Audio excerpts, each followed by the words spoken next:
बताइएगा कि मकर संक्रांति क्यों मनाते हैं, मकर संक्रांति क्या है। भिलाई से कोमल सिंह का ये प्रश्न है। मैंने उसको कहा कि मैं इसका उत्तर उसे अवश्य दूंगी। प्रश्न बहुत प्यारा है। वैसे तो आप सब जानते हैं, लेकिन फिर भी एक बार दोहराऊं। मकर संक्रांति, संक्रांति का अर्थ होता है सम्यक मार्ग। संक्रांति का अर्थ होता है एक तरह से परिवर्तन, सम्यक परिवर्तन, उसका ये मतलब होता है। एक ऐसा संक्रामक कि व्यक्ति एक जगह से दूसरी जगह सम्यक रूप में जा रहा है, उसे कहते हैं संक्रांति। साल में 12 संक्रांति आती हैं, सूर्य जब जिस समय राशि परिवर्तित करते हैं। एक महीने में लगभग सूर्य राशि परिवर्तित करते हैं, तो हर महीने में संक्रांति आती है। जैसे इस समय धनु की संक्रांति चल रही है, अब धनु की संक्रांति पूरी होगी और मकर की संक्रांति आरंभ होगी। कथा बड़ी प्यारी है। भगवान सूर्य का विवाह विश्वकर्मा की पुत्री से हुआ। संध्या से जब उनका विवाह हुआ तो सूर्य के ताप को वो सह नहीं पाती थी। तब उन्होंने अपनी रूप से सवर्णा को प्रकट किया, जो उनकी छाया थी। उससे पहले उनकी 3 संतानें हुई, जिसमें वैवस्वत मनु हुए, यमराज हुए और यमुना हुई। ये 3 उनकी संतानें हुई। इस पूरे ब्रह्मांड में अगर सबसे पहले समय का आरंभ होने के बाद किसी को ब्रह्म ज्ञान प्राप्त हुआ है तो वो भगवान सूर्य हैं। भगवान सूर्य को ब्रह्म ज्ञान समय का आरंभ जब हुआ था, उसमें समय के आरंभ में सबसे पहला ब्रह्म ज्ञान भगवान सूर्य को हुआ था। भगवान सूर्य के बाद यह ब्रह्म ज्ञान मनु को प्राप्त हुआ, मनु के बाद यमराज को हुआ। यही ब्रह्म ज्ञान का उपदेश भगवान सूर्य ने हनुमान जी को दिया था। उसके बाद पीढ़ी दर पीढ़ी ब्रह्म ज्ञानियों की एक श्रृंखला आरंभ हुई। इस धरती पर हजारों ब्रह्म ज्ञानी हुए हैं। जहाँ जहाँ ब्रह्म ज्ञानी इस सृष्टि में होते हैं, वहाँ वहाँ एक सम्यक क्रांति होती है। माने संसार का उत्थान होता है, धार्मिक उत्थान, सतोगुणी उत्थान। कई बार पाश्चात्य संस्कृति के अतिरेक में आप सोचते हो कि शरीर को सुख देना ही सबसे बड़ा विकास है, लेकिन शरीर को सुख देना सबसे बड़ा विकास नहीं है। आत्मा को उसकी वास्तविक गति देना ही सबसे बड़ा विकास है, और ये भारत ने आपको सिखाया है। ये सन्यासियों ने, ब्रह्मज्ञानियों ने आपको बताया है। आपको इस बात का इसीलिए पता नहीं है क्योंकि आप शरीर में ही जीते हैं, तो आप सोचते हैं शरीर का सुख ही सबसे बड़ा विकास है। एक लग्जूरियस लाइफ मिल गई, हमारी जिंदगी का विकास हो गया। लेकिन शरीर संपूर्ण सुख को प्राप्त कर ले तब भी वो सुखी नहीं होता।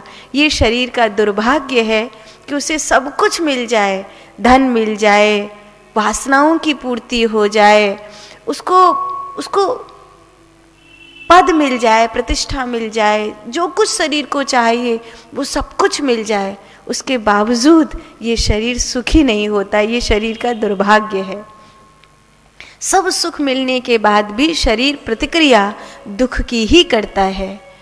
आपको लग्जूरियस मिल जाए, उसके बाद भी शरीर ये नहीं कहता कि मैं बूढ़ा नहीं होऊंगा, वो प्रतिक्रिया में बूढ़ा होगा ही होगा। आप सोफे पे बैठे रहिए, आपका शरीर सुख पाएगा, लेकिन वही शरीर इतना दुख देगा कि अब आपके घोंटू भी काम नहीं करेंगे, कि आप ठीक से चल भी नहीं सकते हैं। इस शरीर की विडंबना है ये कि आप इसको कितना भी सुख दे दीजिए, इसकी प्रकृति है दुखी होना। सुखी होना सिर्फ और सिर्फ आत्मा की प्रकृति है। सुखी सिर्फ आत्मा ही हो सकता है, और सूर्य आत्मा है। सूर्य को पिता कहा जाता है। इसीलिए मकर संक्रांति का विशेष महत्व है, क्योंकि ये एक ब्रह्म ज्ञानी के दिशा परिवर्तन का समय है। अगर आपने उगते हुए सूर्य को प्रतिदिन देखा होगा तो आप अपने घर के पूर्व दिशा में कभी गौर किए हों प्रैक्टिकली, तो आपने देखा होगा जैसे जैसे ठंड बढ़ती है सूर्य दक्षिण की ओर धीरे धीरे धीरे धीरे खसक जाता है, माने वो पूर्व में निकल रहा है। सूर्य सब जानते हैं कि पूरब में निकलता है, लेकिन आपने एक चीज़ नोटिस करी होगी कि जब ठंड होती है तो सूर्य पूरब में होता है पर अग्निकोण में होता है। वही सूर्य धीरे धीरे जैसे जैसे गर्मी बढ़ने लगती है तो वो ईशान्य कोण में चला जाता है। तो सूर्य की गति जैसे जैसे ठंड बढ़ी तो दक्षिण की ओर बढ़ी। तो दक्षिण की ओर जब सूर्य की गति बढ़ी तो खर मास लग गया, माने मनुष्य जब पितरों की ओर जाएगा, मनुष्य जब मृत्यु की ओर जाएगा तो उसकी जिंदगी में खर मास लगेगा। लेकिन मनुष्य जब दिव्यता की ओर जाएगा तो उसके जीवन में खुशियाँ आएंगी। तो सूर्य आत्मा है। जब ठंड बढ़ी और सूर्य दक्षिण की ओर बढ़ा तो खर मास लग गया। अब जब सूर्य जैसे ही उत्तर की ओर बढ़ना शुरू हुआ, है तो पूरब में ही, लेकिन अब वो ईशान्य कोण से निकलेगा। पूरब में ही रहेगा लेकिन अब वो अग्नि कोण से नहीं, ईशान्य कोण से निकलेगा।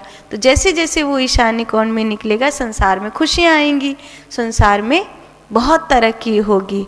तो जैसे ही सूर्य उत्तर की ओर बढ़े तो कहते हैं आज से उत्तरायण आरंभ हो गया। ये 6 महीने का दक्षिणायन और 6 महीने का उत्तरायण इस तरह माना जाता है। जब सूर्य उत्तरायण होता है तो देवताओं का दिन होता है, अर्थात आपके घर का ईशान्य कोण जागृत होता है। सूर्य जब दक्षिणायन होता है तब देवताओं की रात्रि होती है, क्योंकि आपके घर का अग्नि कोण जागृत होता है। कहते हैं पिता और पुत्र में विवाद था।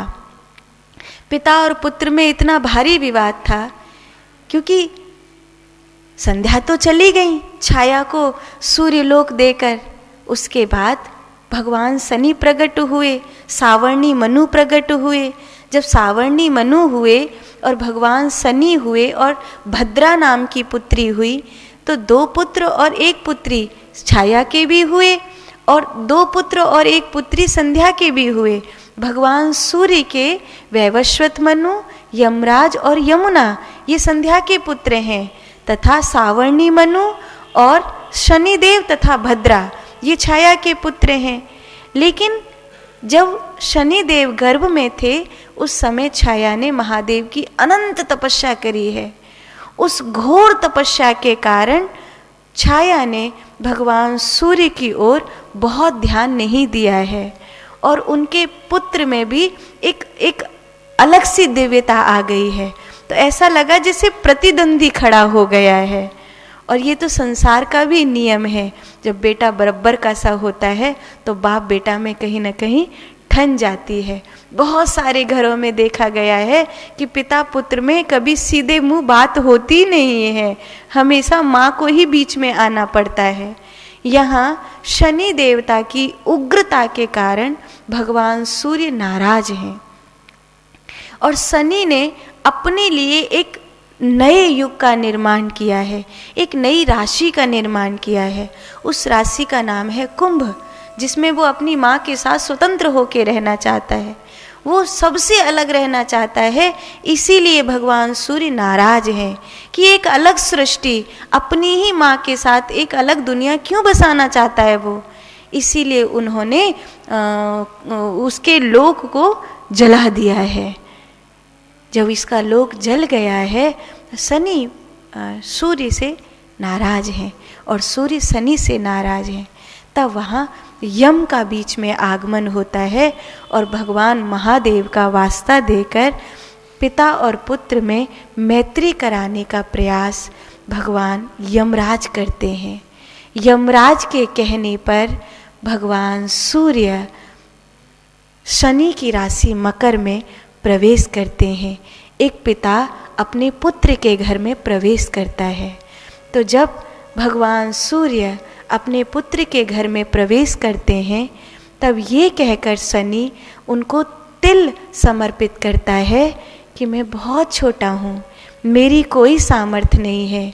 देखो ये तिल बाहर से काला है पर भीतर से काला नहीं है। ऐसे ही मैं भी बाहर से बुरा दिखता हूँ लेकिन भीतर से बुरा नहीं हूँ।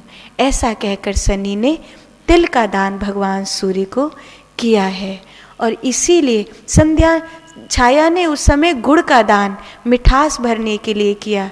इसीलिए सारी दुनिया में तिल और गुड़ का दान विशेष रूप से किया जाता है।